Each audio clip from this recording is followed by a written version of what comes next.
Il y a un moment que beaucoup de leaders redoutent, le moment du succès. Cela peut sembler étrange. Nous prions pour le succès. Nous travaillons pour le succès. Nous rêvons du jour où notre ministère, notre entreprise, notre influence s'élargira. Mais voici une vérité que l'histoire confirme encore et encore. Plus de ministères s'effondrent après le succès que pendant la lutte. Plus de leaders tombent dans l'abondance que dans la pénurie. Plus de vies sont détruites par la plateforme que par l'obscurité. Pourquoi? Parce que le succès révèle ce que l'obscurité cachait. Le succès amplifie ce qui était déjà là. Si les fondations sont solides, le succès construit. Mais si les fondations sont fragiles, le succès détruit. Aujourd'hui, nous devons comprendre pourquoi le succès est si dangereux et comment y survivre. Regardez autour de vous combien de leaders prometteurs ont commencé avec feu et passion. Combien ont construit des mouvements puissants. Combien ont atteint des sommets d'influence et combien au sommet se sont effondrés. Scandales moraux, abus de pouvoir, dérives financières, épuisement total, mariage brisé. Ce n'est pas un hasard si ces effondrements arrivent souvent au moment où tout semble réussir. Parce que le succès fait trois choses redoutables. Premièrement, il crée l'illusion de l'invincibilité. Si Dieu bénit autant, c'est que je suis sur la bonne voie. Je ne peux pas me tromper. Deuxièmement, il réduit la redevabilité. J'ai fait mes preuves. Je n'ai plus besoin qu'on me corrige. Troisièmement, il isole. Plus personne autour de moi ne comprend ce que je vis. Je suis seul à ce niveau. Et c'est dans cette combinaison toxique que les plus grands effondrements se préparent. Jésus établit un principe fondamental dans Luc, chapitre 16, verset 10. Celui qui est fidèle dans les moindres choses l'est aussi dans les grandes, et celui qui est injuste dans les moindres choses l'est aussi dans les grandes. Remarquez ce que Jésus dit. La fidélité ne change pas avec l'échelle. Si vous êtes fidèle dans les petites responsabilités, vous le serez dans les grandes. Mais si vous êtes infidèle dans les petites, vous le serez dans les grandes. Le succès n'améliore pas le caractère, il le révèle. Il amplifie ce qui était déjà présent. Si vous êtes orgueilleux dans l'obscurité, le succès transformera cet orgueil en arrogance. Si vous êtes négligent dans les petites choses, le succès transformera cette négligence en catastrophe. Si vous aviez des failles dans votre intégrité quand personne ne regardait, le succès transformera ces failles en effondrement public.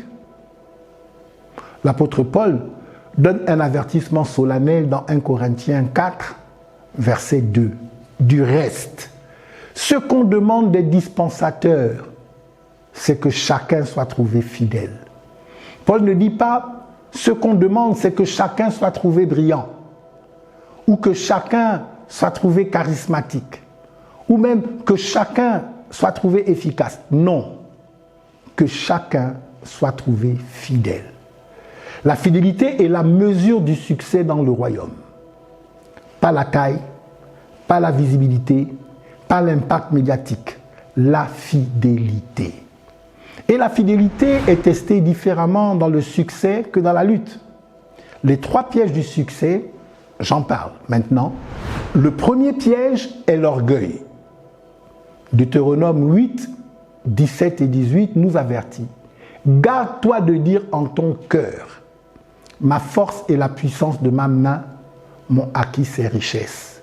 Souviens-toi de l'Éternel ton Dieu, car c'est lui qui te donnera de la force pour les acquérir, afin de confirmer, comme il le fait aujourd'hui, son alliance qu'il a jurée à tes pères.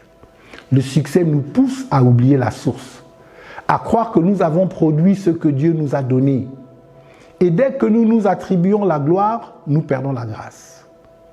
Le deuxième piège est l'isolement. Quand vous montez dans l'influence, vous montez souvent seul. Les relations changent, les amitiés se compliquent, les gens vous traitent différemment. Certains vous flattent, d'autres vous envient. Et peu à peu, vous vous retrouvez isolé, sans véritable redevabilité, sans amis qui osent vous dire la vérité. C'est dans cet isolement que les pires décisions se prennent. Le troisième piège est la négligence des fondations. Quand le ministère croît, les demandes se multiplient, les opportunités se multiplient, les responsabilités se multiplient. Et souvent, dans la course, nous négligeons les fondations. La prière devient superficielle, la communion avec Dieu devient fonctionnelle, la famille devient secondaire, le repos devient inexistant. Et pendant un temps, l'élan du succès masque cette négligence. Mais inévitablement, ce qui n'est pas entretenu finit par s'effondrer. Regardez le roi Saül. Il a commencé humble, petit à ses propres yeux, mais le succès l'a transformé. Il est devenu jaloux, contrôlant, paranoïaque. Il a fini sa vie en poursuivant David au lieu de servir Dieu. Le succès a révélé ce qui était caché. Regardez le roi David. Après des années de victoire militaire, au sommet de sa puissance, il tombe dans l'adultère et le meurtre. Pourquoi ? Parce qu'il était au palais alors que ses hommes étaient à la guerre. Il était devenu négligent. Le succès avait créé un sentiment de permission. J'ai tant fait pour Dieu, je peux bien me permettre cela. C'est cette logique qui détruit les leaders. Jim Collins, dans son livre « How the Mighty Fall », a étudié les grandes entreprises qui se sont effondrées après des années de succès. Il a identifié 5 stades du déclin. Le premier stade est l'orgueil né du succès. Les leaders commencent à croire que le succès est dû à leur supériorité. Ils arrêtent d'écouter, ils arrêtent d'apprendre, ils deviennent arrogants.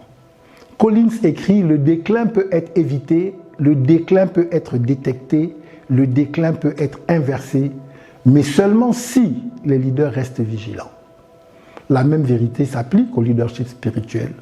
Le succès ne garantit rien pour l'avenir. Seule la fidélité constante préserve ce qui a été construit. Les psychologues parlent du syndrome de l'imposteur inversé.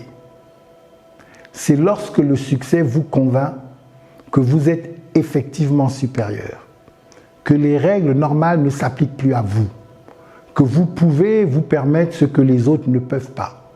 Ce syndrome détruit plus de leaders que l'échec, parce qu'il les rend aveugles à leurs propres failles, sourds aux avertissements, imperméables à la correction. Alors, posons-nous la vraie question. Non pas comment puis-je atteindre le succès, mais comment puis-je survivre au succès. Pour les leaders en pleine croissance, établis maintenant les structures de redevabilité dont tu auras besoin demain. Ne crois jamais que tu es au-dessus de la correction. Les plus grands leaders sont ceux qui restent corrigibles. Pour celui qui est au sommet de son influence, méfie-toi du silence autour de toi. Si personne n'ose plus te corriger, tu es en danger. Cherche activement des voix qui te diront la vérité. Pour celui qui sent la fatigue du succès, le succès n'est pas une raison pour négliger les fondations. Au contraire, plus tu montes, plus tu dois protéger ta vie de prière, ta famille, ton repos. Proverbe chapitre 4, verset 23 dit « Garde ton cœur plus que toute autre chose, car de lui viennent les sources de la vie. » Le succès n'est pas l'ennemi, c'est un test. Un test qui révèle ce qui était caché. Un test qui amplifie ce qui était présent. Si vos fondations sont solides, le succès construira. Si vos fondations sont fragiles, le succès détruira. L'histoire est remplie de leaders qui ont brillamment commencé et tragiquement terminé. Non pas parce qu'ils manquaient de talent, mais parce qu'ils ont négligé les fondations. L'orgueil les a isolés, le succès les a aveuglés, la plateforme les a détruits. Un ministère qui survit au succès est un ministère bâti sur la fidélité, sur l'humilité, sur la redevabilité, sur la vigilance constante, parce que le succès ne détruit pas, il révèle. Et si ce qu'il révèle est fragile, l'effondrement est inévitable. Mais si ce qu'il révèle est solide, le succès devient un tremplin pour un impact encore plus grand. Non pas pour votre gloire, mais pour la gloire de celui qui vous a appelé. Vous écoutiez Perspective apostolique, Pensez le royaume pour transformer les nations.